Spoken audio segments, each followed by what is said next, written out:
Are you or someone you know looking to buy or sell a home? When you use a HomeGain Realtor to buy or sell a home, you can get $150. Visit HomeGain.com and click on the Promo 150 banner at the top of the page to get started. Compare HomeGain Realtors and choose your favorite. Complete your home purchase or sale transaction with a HomeGain Realtor, and HomeGain will pay you $150. Get started today by going to HomeGain.com. Welcome back, everyone, to Real Estate 360 Live. I'm your host, Ryan Sloper, joined today by my guest, Louis Cammarosano, the general manager of HomeGain. Quick reminder, the show is dedicated and designed to build the Washington, D.C. Metro's housing and credit markets. If you ever have any questions, concerns, or real estate needs, the best number to reach out to us is at the off-air number. It's 877-245-2030. That's 877-245-2030. And like I said, that is an off-air number. It'll lead you to a voicemail. Leave your name and phone number, and I'll be glad to get back to you by the end of the day. Or you can visit us at the web at realestate360live.com. That's realestate360live.com. So I was looking at an interesting article today. Rental vacancies are at the lowest point in a decade, and home ownership has slightly increased. Now, Louis, you and I have been talking at length about where the rental market's gone, and I think that this is this definitely is proof that what we were talking about, the rental market, and it's really heating back up and forcing prices back up, because as rental vacancies come back down, it tends to drive prices back up. Vacancy rates in both the rental and homeowner properties declined in the second quarter of 2011. This is per the U.S. Census Bureau. On Friday, vacancy rates for rental houses declined 2 basis points from 8.8% in the first quarter of 2012 to 8.6% in the second quarter. Now, remember, these are national averages or statistics here.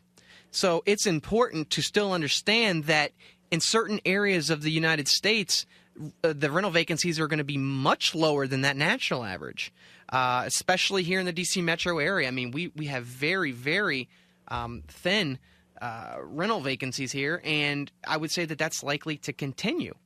We also have a very low supply of homes that are on the market to be sold.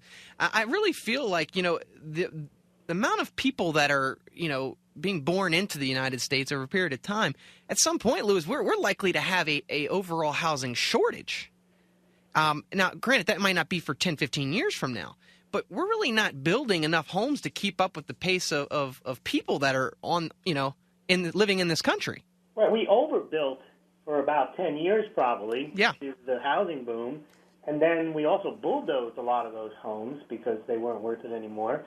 And then, of course, there's a lot of vacant homes, but eventually, you're right, there is a population increase in the United States, and at some point, there'll become a lag where it'll be too late to start building houses to catch up with the demand, and then prices will rise. Now, I don't think we're anywhere near that. It'll take a few years to run off the excess inventory and some of the vacant homes, but everything is cyclical, and there will come a time, and it's probably in the next 5 to 10 years, where the housing stock won't be enough to meet the population. It'll be very tight. Yeah. And they argued during the housing bubble that was what was going to keep the bubble going, was that there was a demand for housing. That was patently not true. Right. Yeah, I mean, and, obviously, and yeah, by the way, it's also true, in certain areas there are housing shortages. In other areas there's housing glut. Yes, and that's why we tend to arrive at these numbers that are somewhere in the middle, where we might only have 4% rental vacancies in the Northern Virginia area, might be 12% somewhere else. Right. So and that's why it's important and to be working with a local professional. Don't try to decipher through these national averages and assume what's going on in your local. They're meaningless. Yeah, they really are.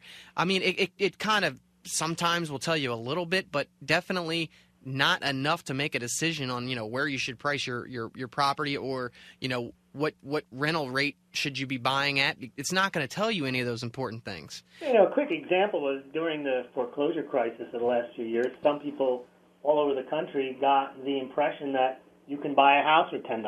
Right. Yeah. Just because someone in Detroit did that doesn't mean in the Washington, D.C. metro that those types of bargains were ever available.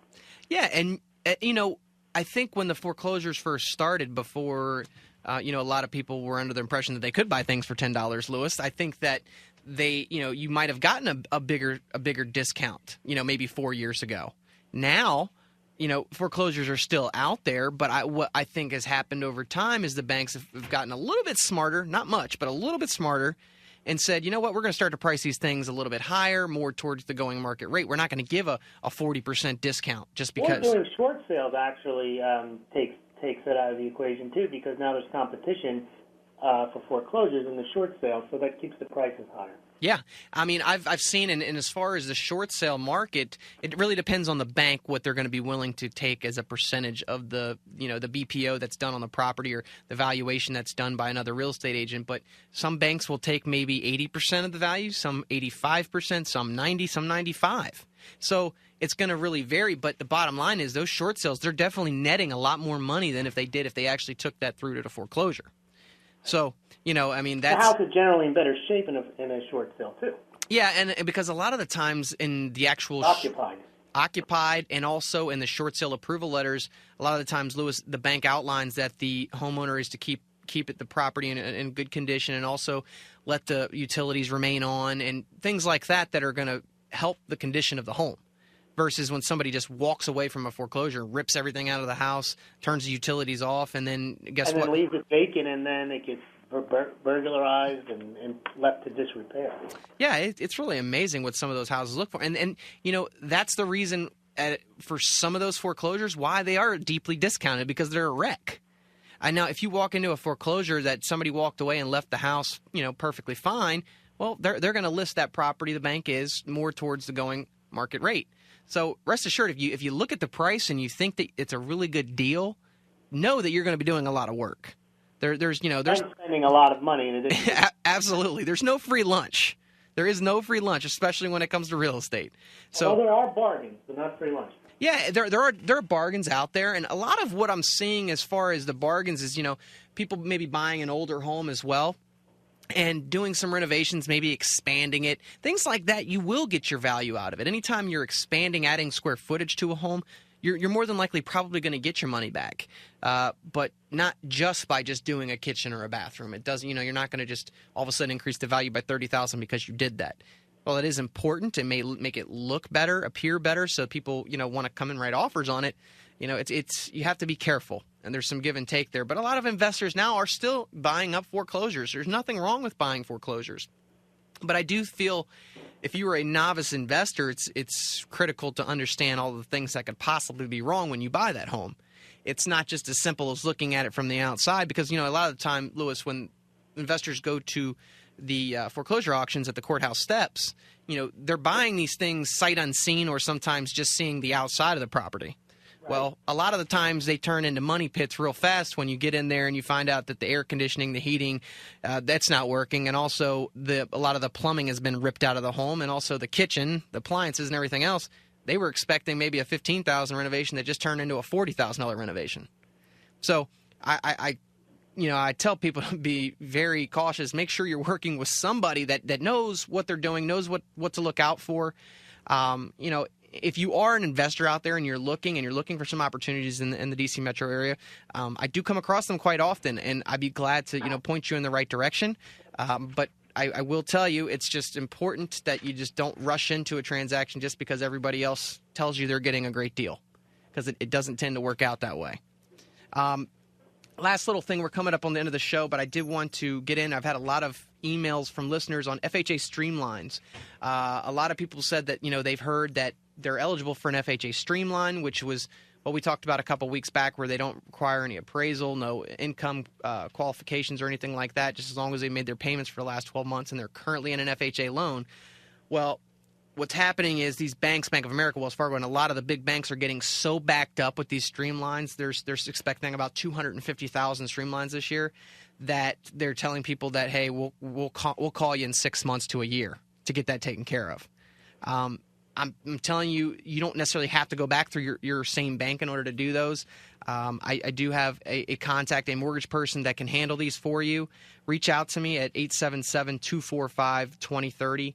And I will gladly put you in contact with them. I mean, I think it's literally absurd that somebody should have to wait 6 months to a year to potentially get into a transaction that is going to benefit them financially. But it's just to show you that when these programs roll out, there's never the amount of people in place to help expedite these things. Exactly. And so although it's great, and you think that you're going to do this refinance in 2 weeks, you might be waiting 6 months to a year. And I personally find that unacceptable. And if I can do anything to help you, I will. Number, like I said, is 877-245-2030.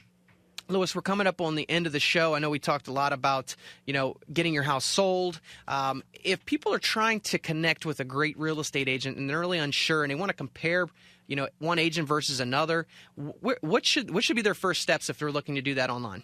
Well, Ryan, you go to homegain.com and you can compare realtors online and anonymously, meaning that you fill out your proposal, what you want in a real estate agent, and then we hook you up with 5, 6, 7, 8 real estate agents, and they respond to you, but they don't get your name. So this is a way of analyzing what a real estate agent can do for you without you being in control, without having them contacting you incessantly night and day by phone or by email.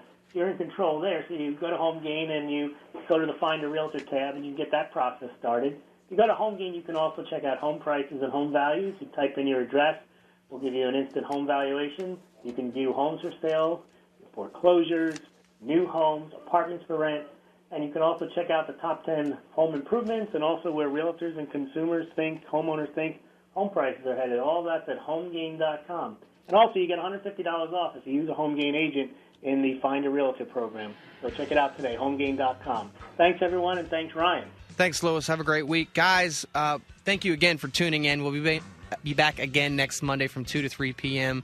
If you have any questions, concerns, or real estate needs in the meantime, the best number to reach out to me is 877-245-2030. That's 877-245-2030, or reach out to us via the web at realestate360live.com. realestate360live.com. Thanks again, guys. Have a great week.